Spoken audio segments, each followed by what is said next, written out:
Vlogmas. This is a tough morning. I'm not going to say it too loudly, but I think my daughter has hit the fantastic, what did people call it instead of the terrible twos, because we're not saying that, the something else beginning with T that means a good word. But anyway, she's just been saying no all morning for everything, and yeah, she's coming, so it's fine. Anyway, it's 10:15 and I haven't had my breakfast yet, so I'm going to have some breakfast, and I thought I would tell you that I finally found a good alternative for Nutella, because I've always been a Nutella girl, always been my favourite, and then this year I learned about the palm oil and all of the bad things that are in it. So I have gone for this. Look at this. Pan de Stella, and it's got little bits of chocolate biscuit in it, and oh my goodness, hazelnut spread with cocoa and pieces of cocoa biscuit, and no palm oil. It's Italian and it is delicious. So I'm gonna have this on a cinnamon and raisin bagel, because why the hell not? It's a bit of a weekend breakfast for me to have on a, what day is it? Wednesday, but I need it. I really need it today, so yeah. So I thought I would fill you in on my breakfast plans, and I will see how today goes. I might be on my knees very soon. I can't believe it's 10:15 and I'm already done. Oh well, I'll eat breakfast and hopefully that will make things better. B, what are you doing?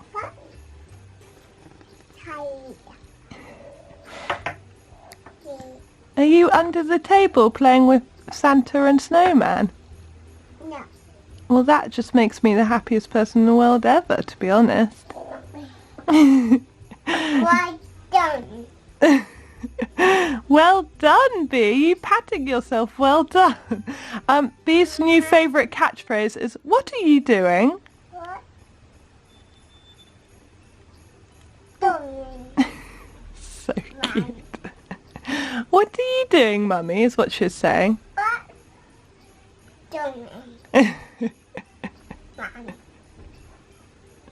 So I just had a phone call from my oncologist from the hospital, and she's kind of happy that basically at the moment I'm not going to have any more treatment or anything, but I've got tests again May, June, and hopefully the COVID thing hopefully will be under control by then, because I have to say, like, I was meant to get blood tests before this phone call, and she was like, I don't blame you, it's really, you know, it just properly, my anxiety shoots up high when I have to go into hospitals at the moment, which I feel really, really sorry for people that have to, and I know there's a lot of them.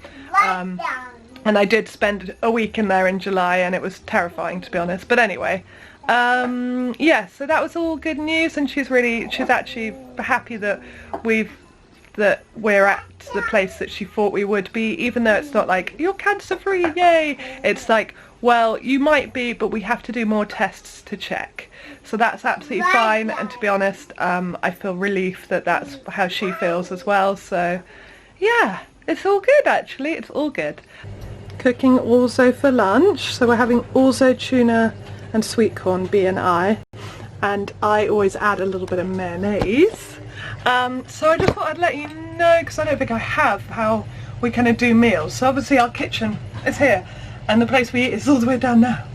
So I have to put B in her high chair and give her an activity, a book, colouring or whatever, while I come and cook lunch, and then take it back down to her. And if she's in a not so great mood like today, it does normally end up being something to watch. So she's watching an episode of Miffy while I quickly cook the orzo and get it on the table. And then if she's really upset, which she does tend to do, and like every kid, when you turn off her screen they get upset, and it's very hard to know how to deal with it, I sing a lot.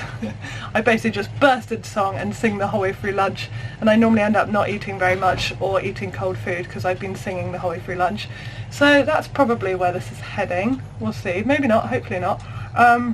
But yeah, we have all our meals together, and then if Stephen's here, obviously he joins us as well.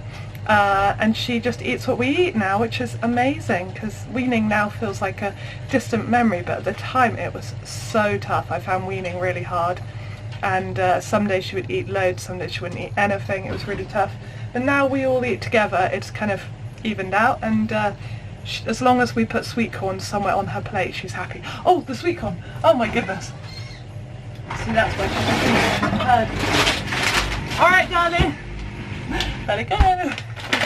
All right, lunch is ready. I normally have a cheeky bit of mayonnaise in mine, but Bee's just literally got butter, unsalted butter, sweet corn and tuna in hers, and she seems to love it.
Yay, I've caught up.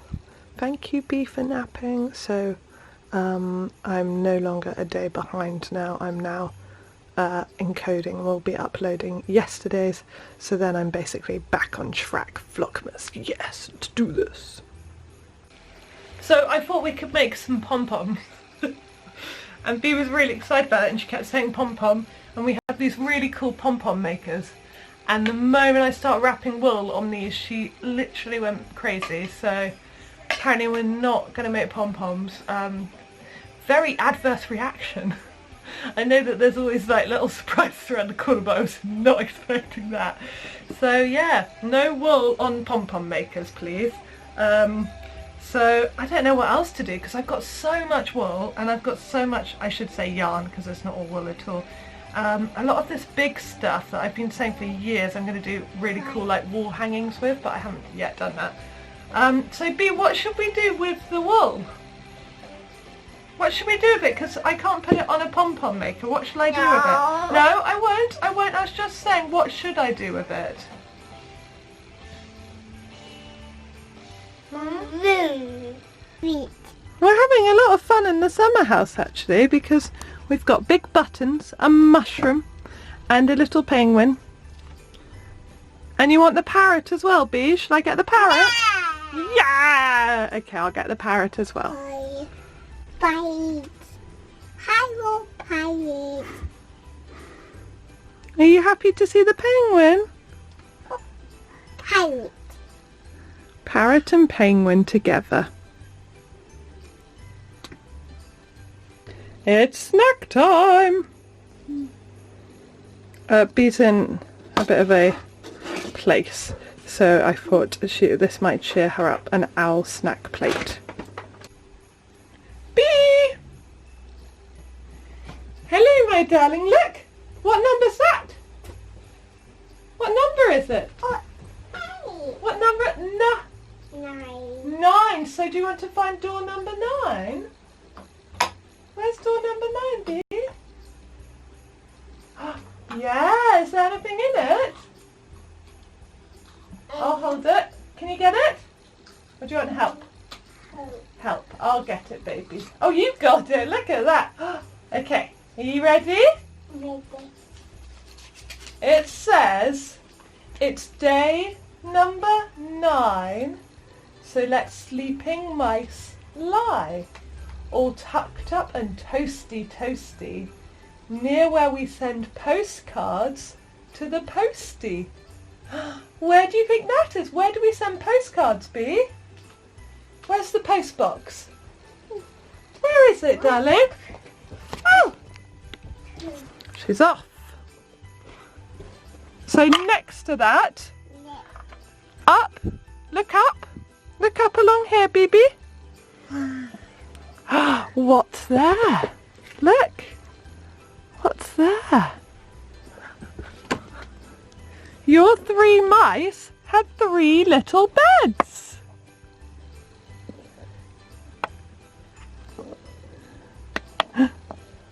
Look at those, they're all carved out of wood specially for your little wooden house. Look, you can put anything on it. Should we see if Santa wants to lie on it? Yay! Happy day 9, darling. Do you like them? They could be like a sleigh, couldn't it? We could turn it into a sleigh. Oh, that's a great idea. The reindeer could pull it. Oh, I love your thinking, Bee. There you go, my darling. I think this is my favourite Advent gift so far. Just seeing Bee putting her beds in her toy house is making me a little bit emotional. And what's amazing is Stephen found this house, and by the way, everything we've got is second hand. I know that I keep forgetting to tell you about that, but it is. This was from a charity shop.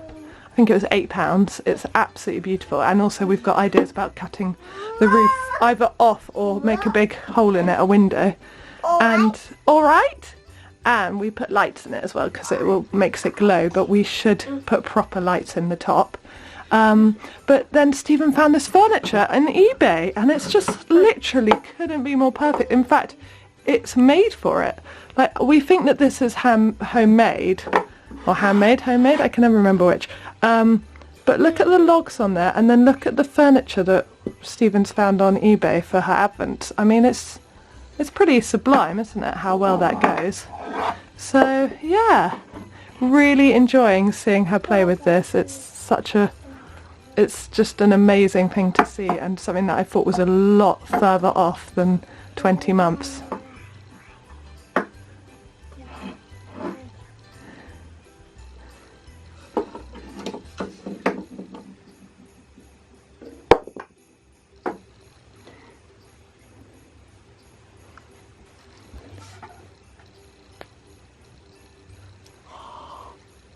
I want to live there. Guys, I don't know what's wrong with me. I've been wanting to put my feet up all day long. I've literally been knackered. I just wanted to stop and do nothing. And the moment Bee goes to sleep, I'm suddenly like, oh yeah, energy, energy. And then I'm like tidying the room. I don't know what's wrong with me. But anyway, look at what I've just been doing. It's really sad, but really fun. Look at her house. I've been having too much fun making it into a really cute little place. So we've got a bear sewing. We've got the 3 mice are in bed. Don't speak too loudly. Night night, mice. And the Christmas characters are all on the sofa. And I've just been tidying up kind of round here as well. And then doing a spot of hoovering. And I'm just going to sort out all her books next. And then I'll do the nappies. And then I'll do the table. And then Stephen will get back, so I'll cook him his supper. And then I'll put my feet up. Okay, Vlogmas day 9. It's been emotional. It's been very long. I'm going to put my feet up. Well, actually, no, I'm not. I'm going to edit Vlogmas. And put that up, and then I'm going to put my feet up. I'm feeling really knackered again. I shouldn't have gone through that burst of energy. But anyway, I will see you soon. Lots of love. Bye.